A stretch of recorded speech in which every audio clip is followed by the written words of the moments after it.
வணக்க நண்பர்களே, உங்க வாரத்தின் தொடக்கம், அதாவது திங்கட்கிழமையே ரொம்ப விசேஷமா மாத்திக்கணுமான்னு நினைக்கிறீங்களா? அப்படின்னா சோபார் விரதத்தை பத்தி பேசலாம். ஒவ்வொரு திங்கட்கிழமையும் நம்ம சிவபெருமானுக்கு ரொம்பவே உகந்த நாள்.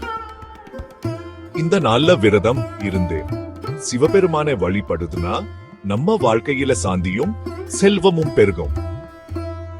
இதுதான் ஸ்மோத்தட் சோபார் விரதத்தோட சாராம்சம். சரி, இந்த விரதத்தை எப்படி அனுசரிக்கிறதுன்னு பார்க்கலாம். பிரேக். காலையில சீக்கிரமா எழுந்திருக்கணும். குளிச்சிட்டு வீட்டுல பூஜை அறையில சிவபெருமானுக்கு விளக்கேத்தி ஜெபம் பண்ணணும். சிவலிங்கத்துக்கு பூக்கள் சாத்தி நெத்தியில விபூதி எட்டுக்கிட்டு சர்க்கரை பொங்கல் பாயசம் மாதிரி இனிப்பு படைக்கணும்.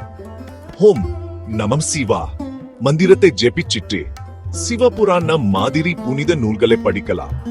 சாப்பாட்டு விஷயத்துல 3 வேளை முழு சாப்பாடு சாப்பிடாம இருக்குது நல்லது. வேலைக்கு போறவங்களுக்கு அது கஷ்டமா இருந்தா உப்பு போடாத சைவ சாப்பாடு சாப்பிடலாம். இல்லன்னா பால் மட்டும் குடிச்சு பழங்கள் சாப்பிடலாம். சாயங்காலம் அருகில இருக்க சிவன் கோயிலுக்கு போகணும். அபிஷேகம் பண்ணிட்டு பிரசாதம் சாப்பிட்டு விரதத்தை முடிச்சுக்கலாம். இந்த விரதத்தால கிடைக்கிற நன்மைகள் என்னன்னு பார்க்கலாம். கல்யாணம் ஆகாதவளுக்கு சீக்கிரம் கல்யாணம் நடக்கும். பிரிஞ்சு போன தம்பதிகள் சேர்ந்து வாழ்வாங்க. பெண்களுக்கு உடல்நல பிரச்சனைகள் குறையும். மன அமைதியும் குடும்ப நலனும் பெருகும். இந்த சாய்வோக்னான் சோபார் விரதம் சிவபெருமா மேல உங்க நம்பிக்கையும் பக்தியையும் அதிகரிக்கும்.